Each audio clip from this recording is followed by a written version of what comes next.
Tila ayaw magpahalata ng Malacanang na sila po ay kabado at nauubusan ng oras kung sino ang iindorso at magiging manok ni Pangulong Marcos Jr. sa 2028 presidential elections.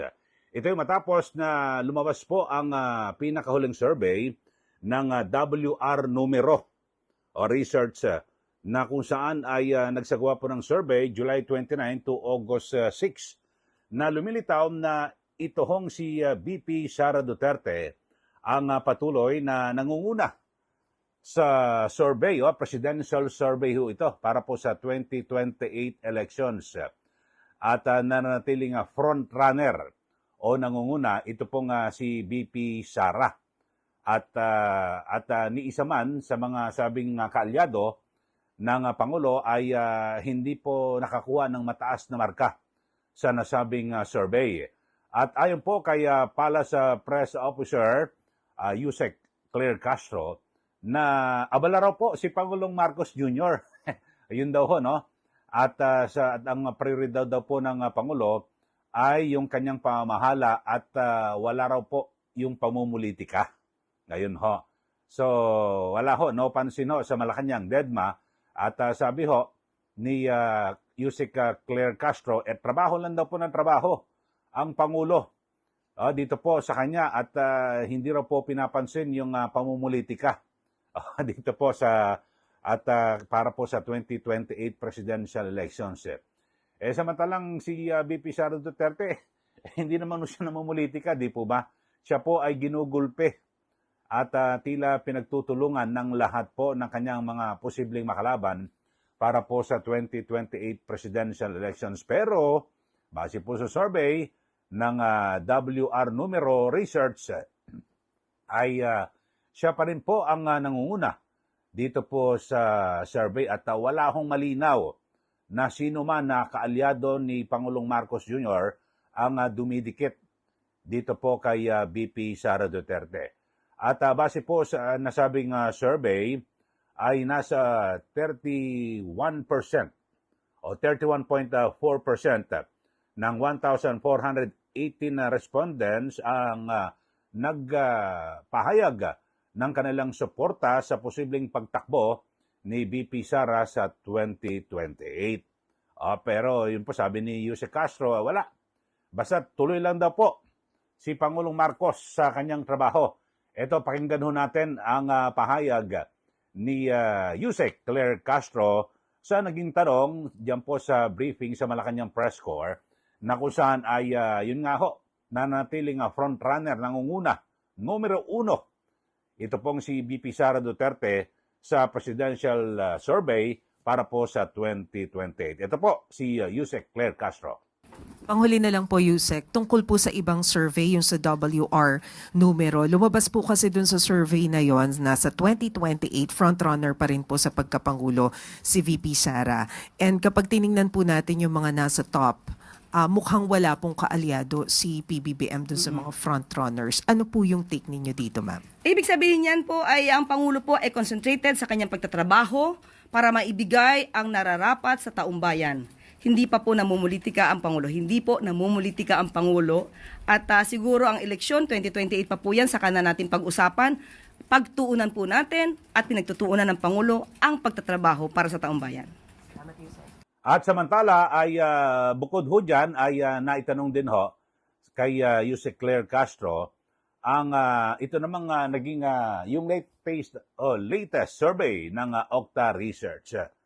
At na kung saan ay nasa 800,000 na mahigit na mga pamilya ang nagsabi na sila po ay nananatiling mahirap noong July at na kung saan ito po ay nagtala sa kabuang 1.9 million.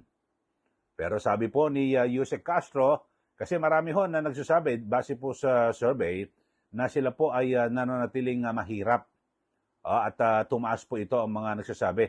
Pero sabi po ng Malacanang, sabi ni Yusek Castro, meron naman hong patuloy na ginagawa raw ang Pangulo at yung rice program na kung saan ay yung 20 pesos na kada kilo ng bigas kasi late na raw po ito nasimulan . Bakit nga late lang? Kasi dapat ho, noong pagsisimula pa lamang po ng termino ni Pangulong Marcos Jr. noong 2022, ay dapat na-implement yun na ho ito.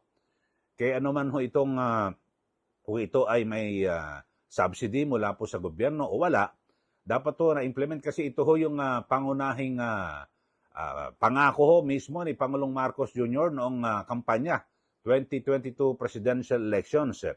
Pero wala, kailan niya lang ho na naipatupad lang ho ito bago po yung 2025 elections. Pero hindi po umubra. Hindi po sabihin natin na wala po Hindi po nakatulong ho sa 2025 elections. Sa katunayan, ang dami nga ho natalo, di ba? Ng mga kandidato ng Pangulo, yung mula po sa alyansa, di ba? At kaya nga kailan ba, huling podcast ng Pangulo, yung unang podcast niya, no? Diyan po sa Malacanang, inamin niya na talagang marami pong pagkukulang ang kanyang administrasyon kung kaya't tila yun po napagbuntunan yung mga kanyang kandidato noong 2025 elections. So yun po. At dito ay sabi ho ng Malacanang, sabi ni Yusek Castro, magpapatuloy raw po yung mga iba't ibang mga programa tungkol sa para mapabuti yung kabuhayan ng ating mga kababayan. Ito ho, yung Pantawid Pamilyang Pilipino Program at ganyan din po yung Walang Gutom Program, yung diskwento raw po sa senior citizens at PWDs at yung mga estudyante sa MRT, tapos yung mga pagtulong din po sa mga siyempre senior, PWD, solo parents at minimum wage earners. So, yun po. Pakinggan ho nga ho natin ito hong paliwanag ni Yusek Claire Castro. Magandang umaga po, Yusek. Yusek, may we have your statement tungkol po dun sa lumabas na survey ng Okta Research wherein tumaas daw yung self-rated poverty nitong July. Tumaas siya sa 45%, mas mataas kumpara sa 42% noon pong Abril. Saan po natin to pwedeng i-attribute? Okay, unang-una, hindi naman po talaga maisasantabi ang realidad na hindi naman lahat ng Pilipino ngayon ay saganang-sagana. Kaya nga po tuloy-tuloy pa rin ang programa ng Pangulo patungkol po sa Walang Gutom Program ng DSWD at nandiyan na rin po ang pagbibigay natin ng mga mga discounts, 50% discounts sa pamasahe sa mga estudyante at sa mga senior citizens. At nandiyan na rin po ang pagbibigay natin ng murang presyo para sa bigas para mas marami pong mga Pilipino ang makabili at makayanan, no, ang pagbili ng kanilang mga pagkain. Pati po ang school feeding program ng DepEd ay nandiyan po. Tuloy-tuloy po ito. At hindi po ito titigilan hanggat sa mas maramdaman po ng mas marami pang Pilipino ang kanilang pag-angat sa buhay. Yan po ang pahayag ni Yusek Castro na tila, kita niyo naman yung boses, no? Parang may pagkairita at dito po sa tanong na ito, mga kababayan. Pero talagang hindi po maiwasan dahil sa yan po ay resulta ng survey. Di po ba?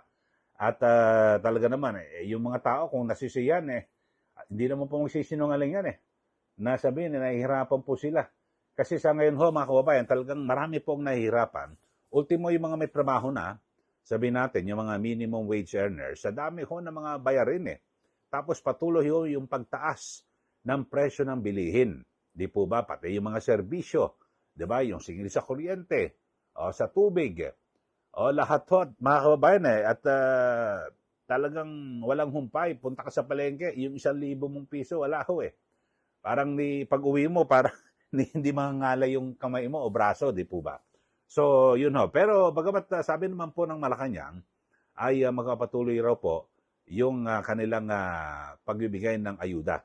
Pero sana maramdaman po ng lahat at maging epektibo po. Siguro, tingnan lang mabuti yung mga lugar na talagang yung pinaka-target at na dapat na kung saan ay talagang makinabang yung tunay na mga beneficiaries dito po sa mga programa ng ating gobyerno.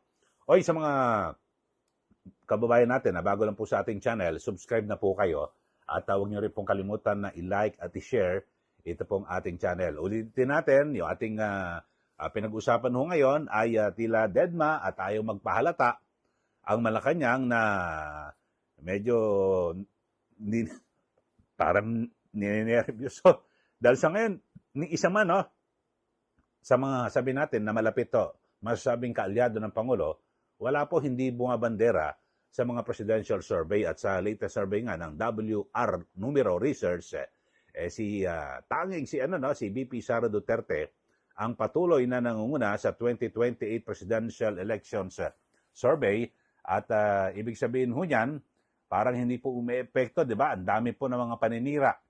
Makikita niyo naman sa social media at hindi lang, pati sa traditional media na kung saan ay halos lahat po ng kanyang mga kalaban ho mula po sa administrasyon ay binibira at binabatikos. Ito lang si Yusek Claire Castro, di ba? Lahat to, ultimo biyahe, personal man o opisyal, talagang lagi hong binabantayan ho ang galaw ni VP Sara Duterte. Pero sa kabila ho niyan, wala po. Number 1 pa rin po sa survey. Di po ba? At parang hindi rin po kumagat yung mga naunang sinasabing aligasyon ng mga katiwalian at yung nasa impeachment.